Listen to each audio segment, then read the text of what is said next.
Bos punya tangan bajet cuma ada belas ribu saja. Nak pakai satu nama terkenal punya SUV. Nak kereta bawa sedap, nak kereta ambil balik tak payah bikin, cap pun lawa-lawa punya. Nak kereta penting nampak sporty. Okey, ni hari misteri nak recommend. Ini tahun 2002. Toyota RAV4 2.0 Auto. Okey, nampak ini banyak garang sporty dia punya skirting semua fully skirting, semua siap. Tayar bunga pun banyak tebal. Saya ingat ada 80% tebal lah. Engine, gearbox, suspension top lah. Okey, ini kereta memang senang maintain, biar spare part pun banyak.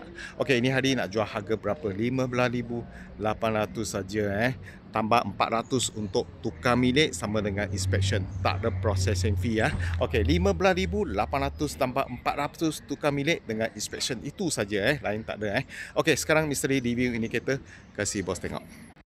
Selamat petang bos. Misteri baru dapat daripada owner trade-in Ini kereta tahun 2002 punya Toyota RAV4 2.0 Auto. Okey, owner lama memang ada jaga dengan sayang ini kereta. Tengok cat semua elok cantik tau. Lagi sporty. Dia punya skirting semua fully Bawa sedap ini kereta. Engine, gearbox, suspension tip top, tak ada masalah. Lampu kiri kanan depan belakang semua tak ada crack, tak ada pecah Owner lama memang ada jaga lah ini kereta. Okey, ini kereta RAV4 ni spare part senang, tak ada masalah. Lagi kereta Toyota memang boleh pakai lasak punya lah. Okey, 4 pintu ini kereta. Okey, juga nak jual harga termurah, 15,800 saja banyak murah tak silap ini setahun lepas ni kena jual 21-22. Ini hari tinggal 15,800 saja. Nombor pun cantik, 3329.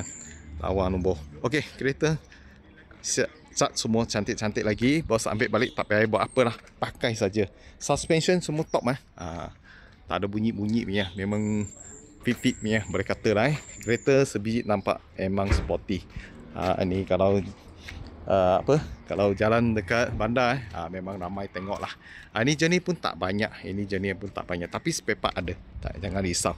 Sarung pun semua cantik lagi Okey, cat semua lawa-lawa lah, macam baru punya. Okey, tahun 2002 Toyota RAV4 2.0 Auto. Dalam interior berkata pun cun-cun cantik nampak. Seat semua bersih cantik lagi. Itu screen boleh pakai, tak ada masalah. Tapi pintu pun semua cantik lagi, boleh kata semua okey, cantik lagi.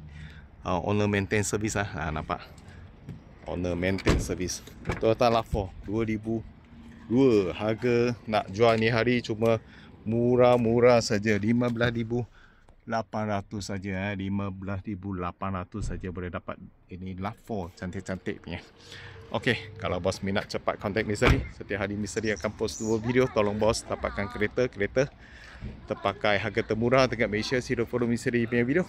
Sekurang-kurang boleh dapat kereta yang bos sukalah. Thank you bos support.